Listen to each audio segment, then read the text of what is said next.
it as we are pressed for time. This first session on leadership for sustainability under the new normal towards the Sustainable Development Goals. May I invite the panelists to join me on stage? Ms. Geeta Sabawal, the UN Resident Coordinator in Thailand, Mr. Chaiwat Kowa Wisarat, Chief Executive Officer and President of Bangchak Corporation Public Company Limited, Mr. Aloke Lohia, Group CEO of Indorama Ventures PCL, Dr. Sarayut Sangtam, the Senior Executive Vice President of Finance and Acting COO of Mitr Phol Group. A big round of applause welcoming our panelists, please. Now, I was told that we can take off our masks because we are actually physically distancing ourselves here up on the stage. Sawadee ka, warm welcome to all our panelists. If you can all take your seats now, I think, and as I did announce earlier that we are pressed for time, we are only going to have about 40 minutes for this very important session. So I'll go straight into the questions. The first one for Mr. Aloke Lohia from Indorama Ventures. Now, you're with a leading petrochemical company with a massive global presence. How has this pandemic affected the ability ambitions of Indorama Ventures? So once again, let me just repeat that question. There was a technical glitch, my microphone here. Once again, how has this pandemic affected the sustainability ambitions for your company? The short answer to that is not at all. Yes, it did make us think on our journey on how to do it a bit differently. We all are faced with a new normal, and we all are adapting to it. It's still ongoing. It's not done. We are in the chemical space, as you mentioned. And not only in the chemical space, but we are also in plastics. And not only in plastics and chemical space, but we are also global. So we operate in 33 countries. We have 120 sites. And we are part of the value chain. So it's been a very interesting journey, and I can only congratulate and be proud of my teams globally who got together from day one. We hold our annual conference for Indorama in January. We decided in January, just at the outset of this crisis, when only a little was known, that we are going to play very safe. So we did not invite, we had the physical meet, but we did not invite our colleagues from China and Hong Kong, for instance. And the only reason was that we wanted to keep everybody safe in the room. Since then, we have not had any live conferences, but we become better now. We become better at virtual conferences. We still continue to have our monthly conferences, our quarterly conferences, and I must say, people have demonstrated remarkable resilience. The 120 sites, most of them have operated throughout this crisis. Our value chain has operated. We have dealt quite commendably with our raw material suppliers, with our logistics, with our customers. And just to give you a slight reference on who we are. So this is Indorama. Like I said, we have 25,000 employees. And just to put it in context, one out of 5 PET plastic bottles that you would find anywhere in the world comes from IVL. 1 out of 2 diapers is using our fabrics. And 1 out of 4 airbags in the car are from our company. So all in all, we are into the safety and hygiene businesses globally. Another one is that most of our businesses, or 80% of our businesses, cater to daily necessities. Now, when you think of daily necessities, the flip side of that is, yes, we have been lucky, very fortunate that we are not impacted that severely by the crisis economically. But a daily consumption means that much product gets wasted or discarded. So because these are daily consumable items. And we've been, so the biggest footprint for us is this is our 5 strategic priorities. This is what we really believe in. Obviously, the safety first, people first, how to make sure that our people are safe and the communities around our sites, we can help them. The Prime Minister in his speech said about helping smaller communities, helping smaller businesses, and that's not only from a CSR point of view, but also from our livelihood point of view. If our small businesses and our people are not able to perform, we won't be able to perform. And that's the view we take about it. So we have our 3 strong pillars about ESG. Within ESG, we incorporate everything around sustainability and prosperity and the planet as well as our people. So I'm just going through it quickly. I mean, these are very busy slides. The value chain we are in is in the ending up with the FMCG sector. So our raw materials go into packaging or goes into shampoos and goes into healthcare. So this is something that you would see, not IVL, but you'll see our customers ultimately on the supermarkets. And just a word about plastics. Plastic has, in this period, in the crisis period, I think has got a little bit better appreciation for what it does. It's about the food and the water, how to waste less of it. So when you can sustain and when you can maintain and when you can keep the food for longer, that means you waste it less. And the same goes for the water. So I believe our packaging does a whole lot of things to help sustain the life of the product. We have built our sustainability platform around 5 pillars, basically. So basically, we not only do mechanical recycling, but we are investing also in chemical recycling. We have a global footprint, and therefore we do the recycling globally. We work with the value chain partners.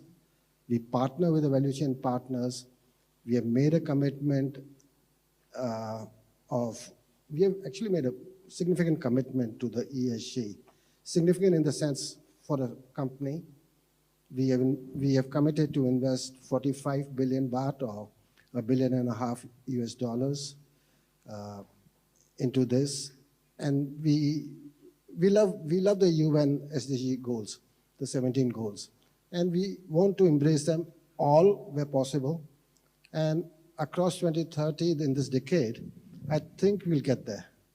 So we have a large commitment to reduce our carbon footprint by 10%, to reduce energy consumption, to go more renewable, reduce our water. So, I mean, it all has to be driven from the top. I think the advantage we would have probably is that we are a family-owned company. Being a family-owned company, we believe in long-term returns. So the investments that we are making today is not necessary for us to worry too much about the returns right away, as long as we are doing the right thing. So purpose and the profit will follow. So it's not so much about the returns, but doing the right thing. Thank you very much, Mr. Aloke, giving us an overview of Indorama Ventures, the strategy going forward. We're very pleased to see these strategies focused on sustainability, focusing on recycling, reducing waste, and more. Let's now come over to Kun Chai Wat of Bangchak. Bangchak is an energy company very much focused on innovations as well as sustainability. Please tell us how your company has worked towards the SDGs, especially in clean and affordable energy. Please let us know the positioning and the strategy of Bangchak. Right. Thank you. Thank you for having me here. I guess most probably go back a bit into a history of Bangchak, where for the past 36 years, I guess it's probably in each and every DNA of Bangchak people that we have this double bottom line. it's not that financial profitability is that we focus on. It's always, the environmental aspect of it that you've been, in this company ever since the first day. As you can see that, we always weigh the balance between financial return as well as the sustainability, which is addressing both, environmental impact and social impact once we do the business. So I guess it's probably easy to say, but maybe to our track record, you can see, how we've been seen as a very, very sustainable companies, and we are actually always been a bit of sort of ahead of the curve, if you like. As a background, I guess everybody know Bangchak as a refinery in the suburb of Bangkok. Back it was corporatized 36 years ago, but the refinery itself was there about 60 years now. But ever since it been corporatized, then it has been always looking to see if there's any way that we can do a better petroleum business, and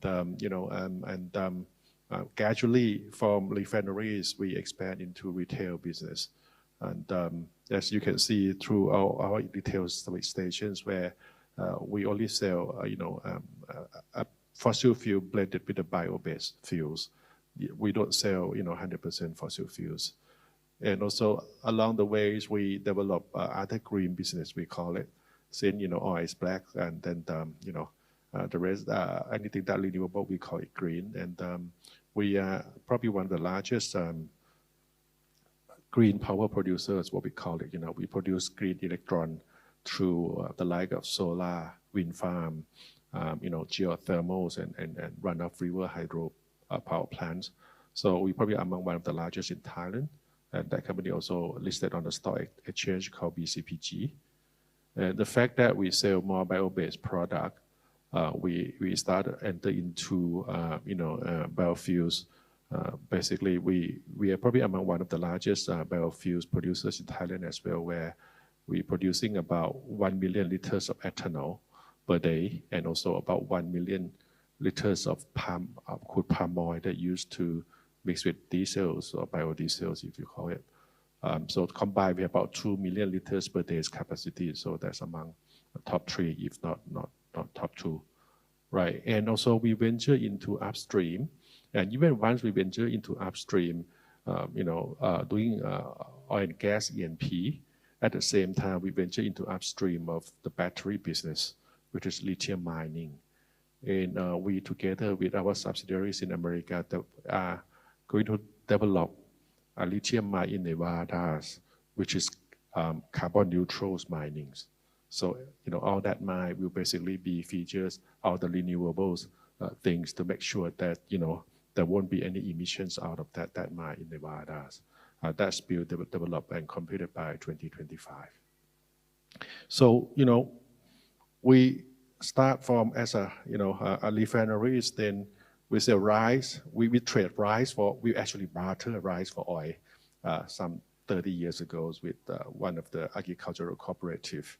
And from there, it took off. And then right now we have more than 600 cooperative gas service stations across the countries. So starting from a barter has now become a sustainable business for both the refinery as well as agricultural cooperative. I guess as any other service stations in town, they always own a brand of coffee, and our coffee brand is called Internin. And I think we got probably the only one coffee shops in town where 100% of our cups are biodegradable, made out of PLAs. We consume about 20 million cups, 20 million bio cups per day. And we actually even joined up with forestry is a department for them. If they want to plant their seed into the jungles, they can use our cup rather than a plastic bag. So, and because ours is actually degradable biologically. And from there, we develop further. Since we are consume so much bio cup, we might as well, enter into the bio-based products. And we found this company called BBGI, which I just mentioned, where, we make about 2 million liters of biofuel. And we are working toward to turn that into a bio-based product companies where we will probably, do more on the bio product. Just like Prime Minister mentioned this morning, I think we are adopting this BCG philosophies. We're going to do a lot more high value added bio product out of BBGI. We are teaming up with MITs. We're teaming up with some startup to make high value added bio products out of a typical commodities being sugars or tapioca gas. Okay, and circular is in there. Okay, as I said that we actually together with Indorama last year come up with a campaign where since we actually every time you top up your tank, we hand out a water bottle, and those water bottles made out of PET.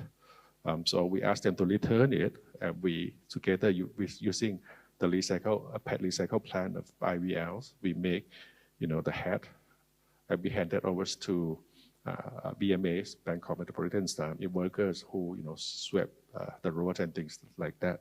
So that's how you do the circular economies. And of course, green, as I said, that we are among one of the largest green power producers in Thailand. And we use that as a carbon credit. At the moment, so we are targeting within the company that we should be carbon neutral group by 2025. So 5 years from now, we hope that we can be carbon neutral.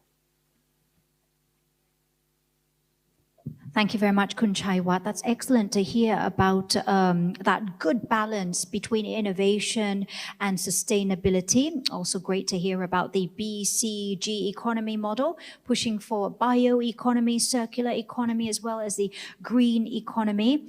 Fantastic as well about Bangchak being the largest green power producer here. And we heard many other examples of being environmentally friendly when it comes to doing business. Let's now go over to Mitr Phol, a major player in the agriculture and food industry, which is closely connected to health and the overall well-being of society. How has Mitr Phol incorporated sustainability values, especially on health and well-being, into the business? If you could expand on that, please, Dr. Sarayut. Thank you very much. I would like to make sure that people understand what we are today. Also, way back 65, almost 65 years, when the Wongkusonkit family founded the business, the ideologies of concerning to the society, excellent to the people, take caring the excellence things, and also caring the people, also do the fairness to the society, and also the stakeholder have been included in our strategic direction and vision today. So today our vision have been included that we are right now moving from Thailand to operate in other countries, in China, in Australia, in Laos, and lately this year we do some other business in Indonesia. So that's the way that we try to be the leaders in the green economy that we are engaged since 60 years ago. Right now we move up the value chain, that's starting from sugar.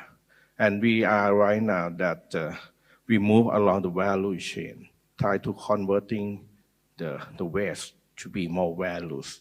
We adopt a zero waste concept many years ago that we produced starting from the molasses or the waste from producing sugar to be fermented to get the ethanols. And the next thing that we look into the adding value is the biomass, the bagasse or the fiber from the sugarcane that remaining in the plant. We do more values on do the biomass power plant. So that the things that we keep continuing doing the sustainability concept through along the value chain. And now we're starting to move up to other business, other agriculture crop also, like tapioca or rubber woods. So we do try to adopt all the ideologies and all the things that related to the agriculture crops that we have the expertise. In addition, what we do that so many years that we included in our strategic direction is sustainability. Is one of our focus that we try to accomplish by looking into what we have and we matching with what the United Nations have. Right now, we adopted about 11 items from 17 items that we have today. So in terms of the new normal happened today, during the timing at the beginning of the year, what happened to us? Actually, what happened to us starting from the last year about the climate change? They have a very drought in Thailand, and the output of sugarcane has been dropped by 40%. So at the beginning of the year, we plan to do some business continuity plan with the climate change at the beginning. But at the time, what happened is the sugar price going up. And then when the COVID-19 coming in, they have some other thing happen that the big country that produce sugar, produce ethanol, they change the way they produce. Instead of produce more ethanol because the oil price dropped quite a lot. Sharply dropped. So the price of ethanol going down. That's why it makes sugar price going down because they convert ethanol to produce sugar more. So that's another thing that we have to be very careful on doing the business, starting the business this year. So the way that we try to use the timing of at the beginning of the year to move up our sales quite fast enough. Fortunately enough that the government allow us to convert some ethanol to be the alcohol for cleaning in the medical industries. So that we can, right now, we can support what happened at the beginning of the year about the COVID-19 to launch the product, the alcohol for cleaning in the medical rooms or in other areas. That we do need some also. Then also at the same time, we continue to do some kind of business continuity plan that keep watching the situation day by day. Because our product is a food ingredients. We have to make sure that our factory keep on had the good in shape in terms of the hygiene and everything. Also, we communicate with the farmers and get the cooperation from the farmers also how to sending the sugarcane to our factories, because at the beginning of the year is a crushing season for the sugarcane to get the sugar. So that the way that we try to move things quite very consciously and really carefully at the time. The next thing that we do is we do the supporting together with our cross company, Banpu Public Company, that we allocate the budget at together about 500 million baht to support the hospital, to support the communities in terms of the medical equipment, in terms of the renovate the hospital room also, and donate some alcohol that we produce. That's the way that we try to be do some supporting in the communities. At the same time, we do something about digitization. Before we starting the digital transformation in-house, and right now we convert everything into the digital world by utilizing the interconnecting among the countries by conference, also with the farmers also. The application, the smart apps that with the farmer have been completed at the same time. So we keep connecting everybody with all the digital equipment. Also in terms of the people in the company, we convert them to have the reskill or upskill them by online learning, and almost more than 95% they already engaged in the system already. Also, we provide the knowledge to the farmers with the kind of digital communication with them.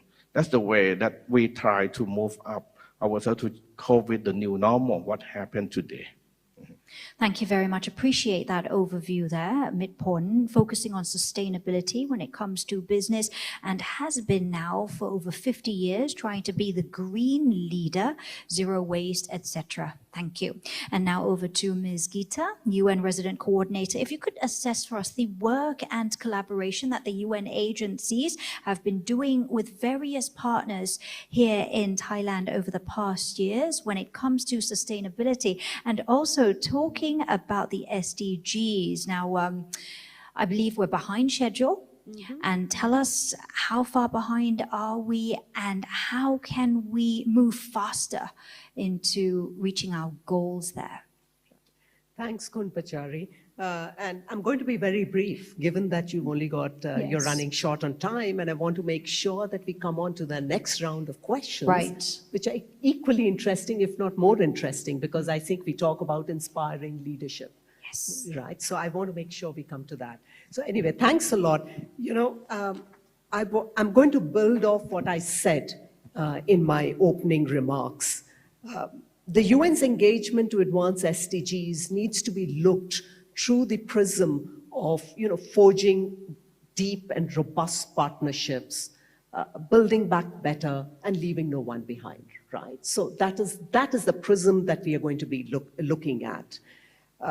We've adopted a whole-of-society approach, working with a wide spectrum of partners, including government, private sector, civil society, policy think tanks, to identify science-based solutions to today's development challenges.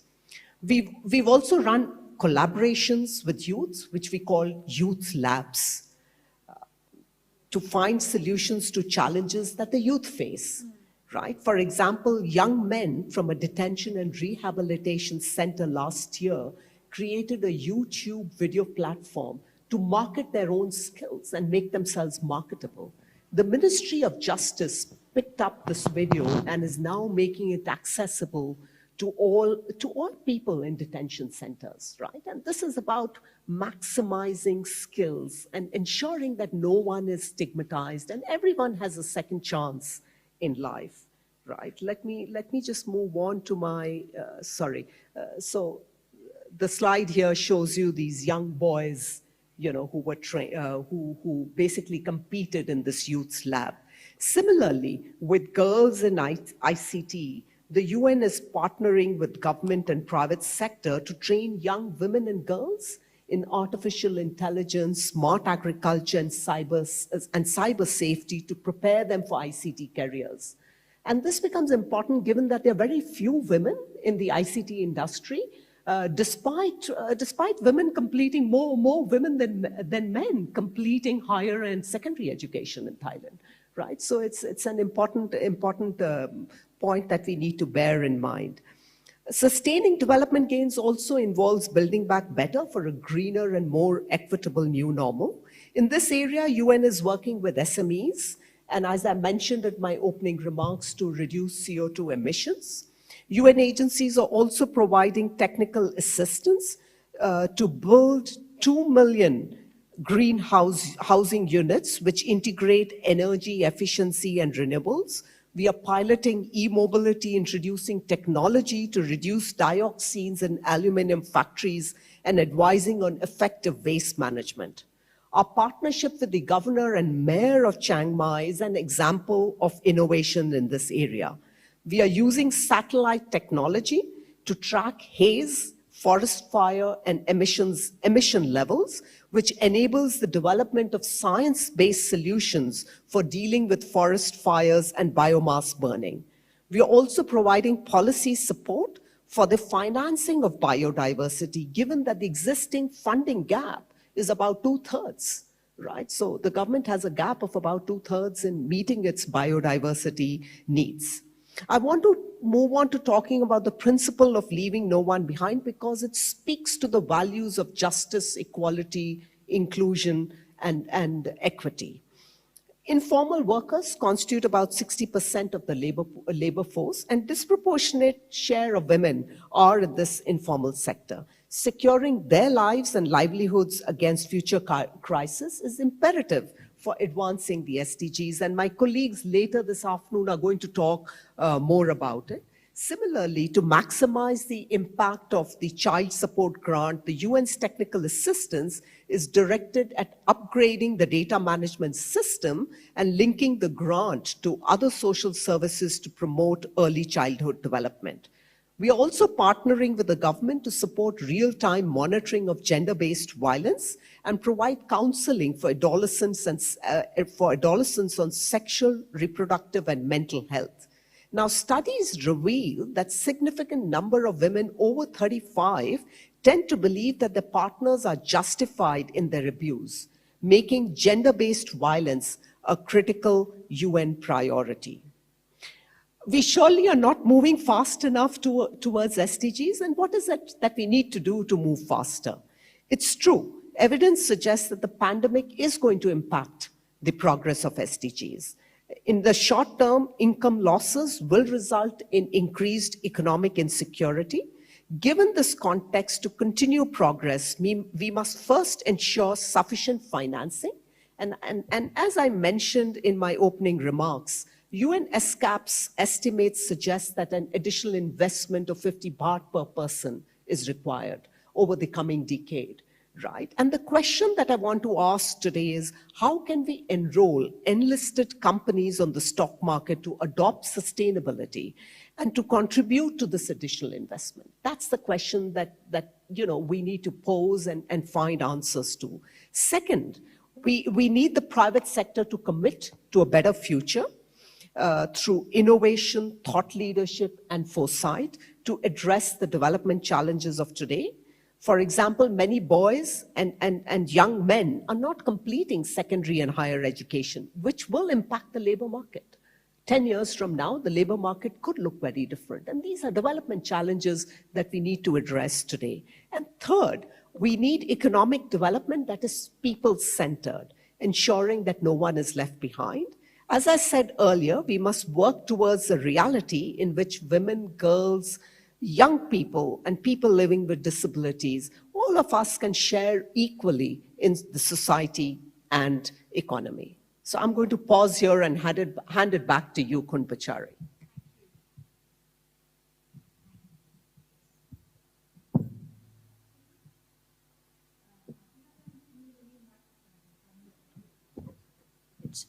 Test it. Oh, there we go. Thank you. Apologies for that. 3 seconds of precious time gone there. So I'll quickly do this wrap up. Thank you very much indeed. Once again, you've highlighted partnerships, collaboration, and also building back better, leaving no one behind. That's also very key. And that's the way forward. We've got to work together effectively, public, private sector. And now comes to the role of leaders. We need inspirational leaders, leaders who will lead by example so that we can better, more effectively and quickly achieve the SDGs. How can leaders be inspirational? Let's go back to you, Khun Gita. If you can reflect on that. Thank you, Khun Pachari. You know, I've been thinking about this. In fact, I spent a couple of hours yesterday thinking about what my answer should be. You know, inspiring others is challenging, and there's no magic bullet to this, right? And there were 3 things that I thought were important. Firstly, leaders who in their daily lives and businesses champion values of justice, equality and inclusion, and are protecting the environment are going to go a very long way in setting a new trend. Engaging youth to find innovative solutions to break the dependence on carbon-intensive lifestyles will also lead to sustainability.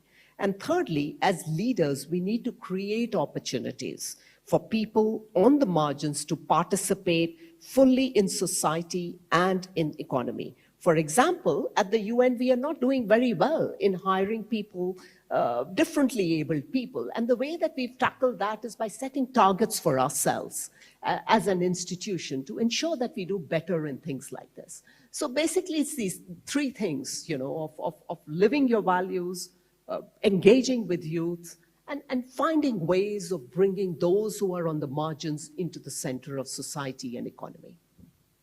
Mr. Aloke, you're deep in your own thoughts there. If you can reflect on that as well, can leaders inspire others within his or her organization to become more aware of the sustainability agenda and the goals that we need to meet? Thank you very much. I mean, I fully agree with everything Ms. Sabharwal said. I think it starts with setting an objective, a goal, a drive, and because you need to know where you're heading. And it's not only about the SDGs for us, it's about our entire ESG. How are we going to at least not damage the world more than what it is? You know, as a parent, as a grandfather, obviously we heard enough threats in the morning from all the speakers that we don't want to damage and we don't want to make our next generation suffer. So that's clear.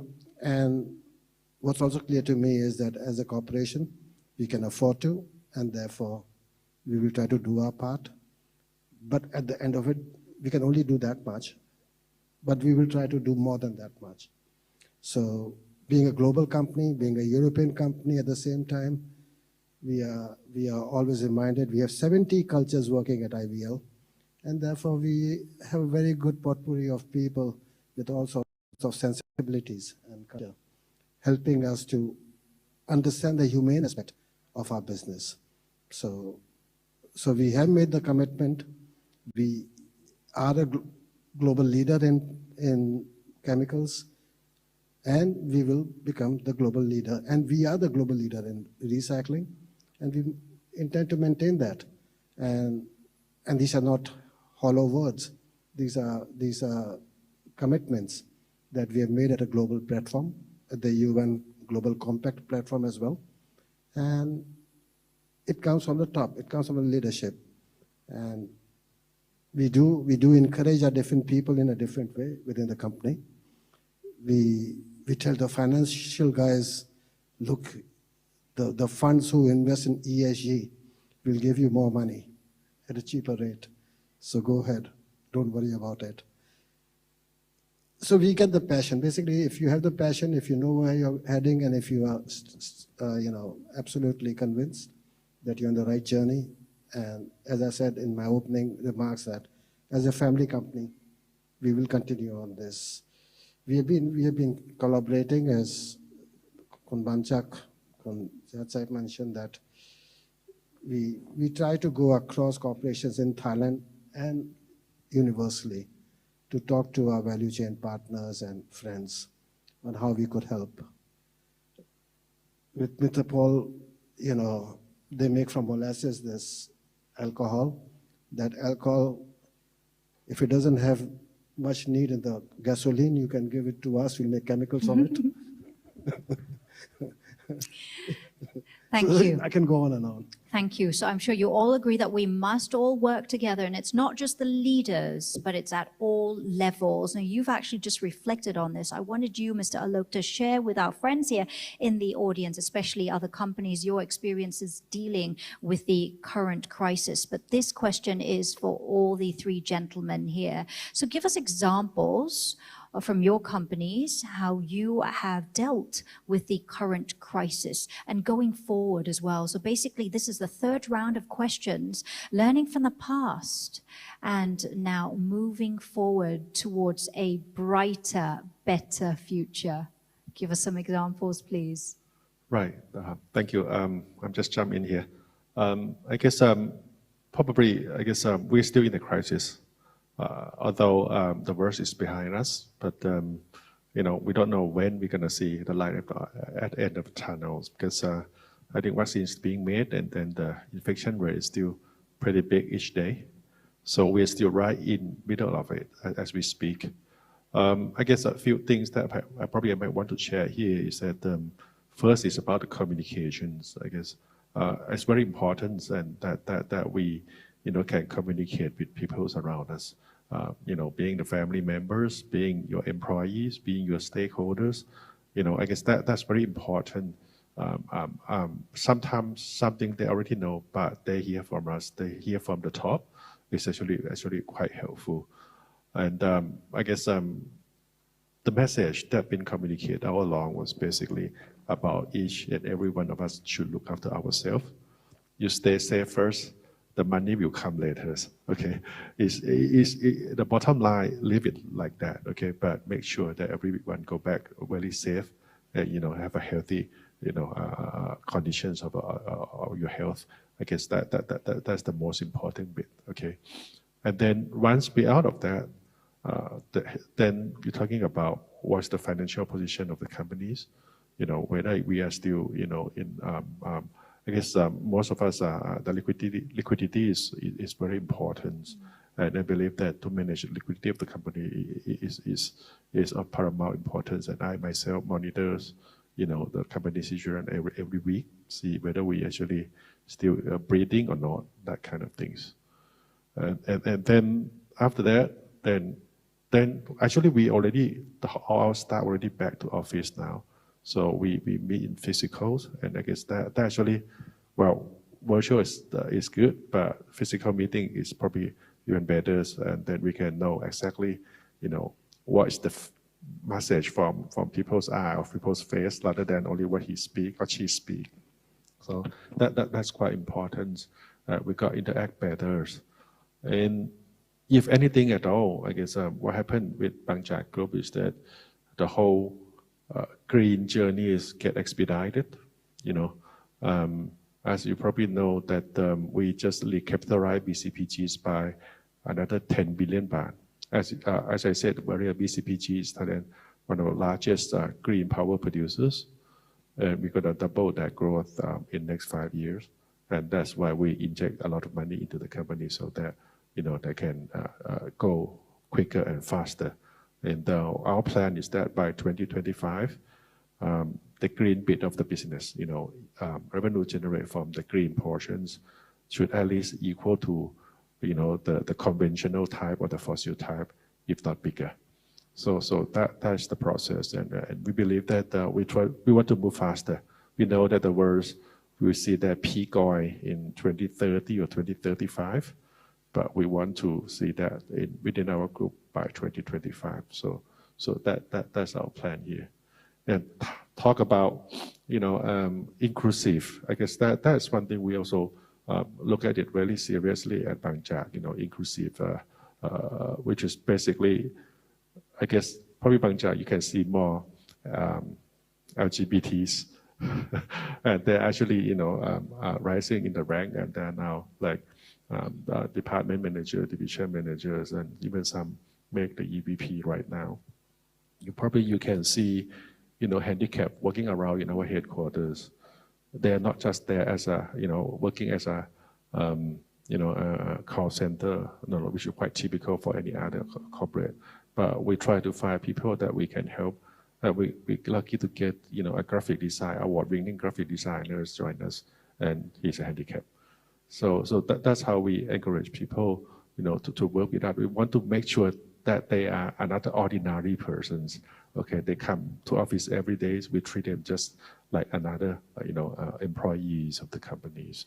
I guess that's I think probably how we, can help this. Rather than investing 50 baht a day, I guess we bring them to be part of us.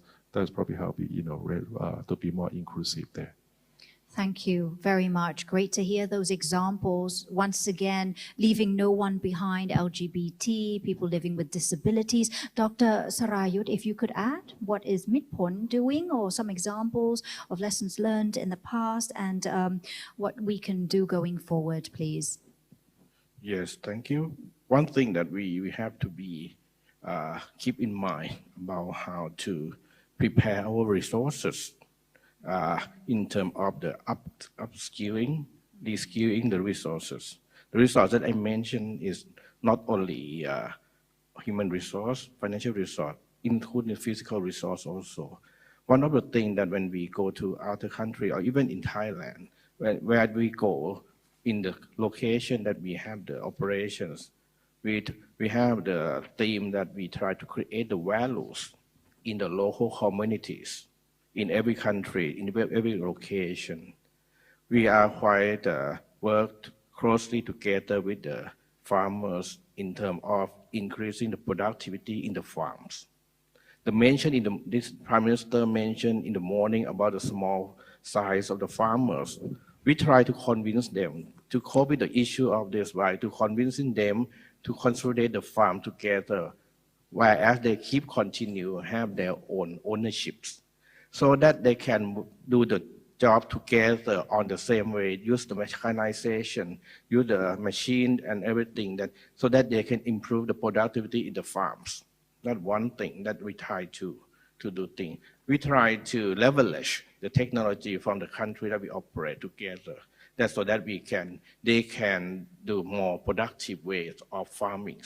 At the same time, we looking into the villages so that they can, the people in the village, including the farmer, have reduced the cost of living so that the wealth can be increased. The one thing that we prepare for the resources at the upstream of the value chain. The other thing that we try to do is about the people that we have. We try to equip them with the training instead of have the classroom training that I mentioned to be online training, so that they can quickly access to the system, so that they can adopt the learning quite fast enough. Also, the financial resources, we try to match all the things together so that it can support the sustainability of our business. So that is a lesson learned from the past, that we have to be careful on preparing our resources in time of doing the business in the future. At the same time, the business model have to be changed a little bit in terms of the new value-added product on top of what we have today. Thank you. Now we really are running out of time, and it's such a pity that we can't do the Q&A session, as I'm sure all the panelists here would love to take your questions, your thoughts and reflections, but we will be having lunch together. And so please do feel free to approach the panelists over the lunchtime period, but we do have one very, very final question for you, Ms. Geeta, and that is, what are the lessons that you think Thailand can offer to other countries, and vice versa as well, during this COVID-19 crisis? Thanks, Khun Pachari.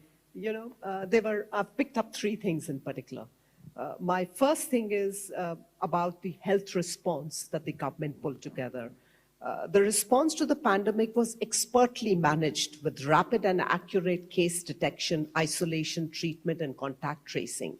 More than 40 years of investment in primary health care has contributed to the success, complemented by the 1 million health volunteers, majority of who are women, and near universal health coverage. So it's this expert health response that the government pulled together. The second thing, according to me, government was also among the first in the region to implement a very comprehensive, rapid, and well-sequenced fiscal stimulus package that was designed to support domestic demand. At the request of the government, in fact, the UN will be stepping in to monitor the fiscal stimulus package, especially the package that is targeted at local economies, right? And this builds into what the Prime Minister was saying this morning about increasing transparency in all projects that are taken forward by the government. So I believe that the fiscal stimulus package was extremely well timed and very comprehensive, very comprehensive in nature. And lastly, and this is a fact that Thailand needs to really take credit for, the very fact that roughly over a third of the Thai people contributed in either cash, food, or supplies during the COVID crisis. And according to us, this amounted to nearly $2 billion, right? And it is this contribution that speaks to the social capital of the country. And this is the glue that holds society together, right? So from where I sit, these are the three things, the direct health response, expertly managed, a very comprehensive stimulus package that was put in rapidly, and the social capital that basically holds the society together. To me, these are the three lessons that I would prioritize. Thanks, Khun Pachari. Thank you so much. And I am going to wrap up this first panel discussion for today, Leadership for Sustainability under the New Normal Towards the SDGs. If we could have a big round of applause, please, for our panelists. Thank you very much. And we do have a token of appreciation to present to all of you. So if you could remain on the stage, please. I would like now to invite Khun Sunanta Diasuwan from Pranda Jewelry, center stage, doing the honors of presenting our speakers with a token of appreciation. First to Ms. Geeta Sabawal, the UN Resident Coordinator in Thailand. We thank you very much.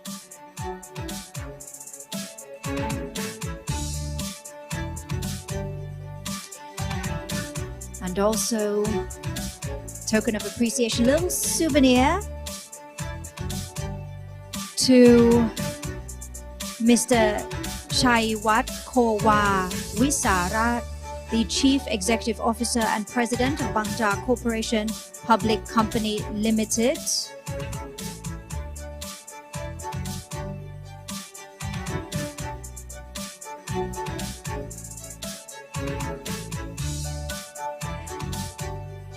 Next, Mr. Aloke Lohia, Group CEO of Indorama Ventures PCL. We thank you so much for your thoughts and reflections there. Don't forget, should you have any burning questions, do stop our panelists just outside. I'm sure they'll be more than happy to respond to any of your questions. And last but not least, Dr. Sarayut Sangchang, Senior Executive Vice President Finance and Acting COO of Mitr Phol Group. And if all these speakers, panelists could join us center stage once again, please, for the group photo, panel discussion, the first of 4, Leadership for Sustainability under the New Normal towards SDGs. Now, the reason why I'm rushing is because we are to come back here again for the panel discussion on human rights and labor to start at 12:45.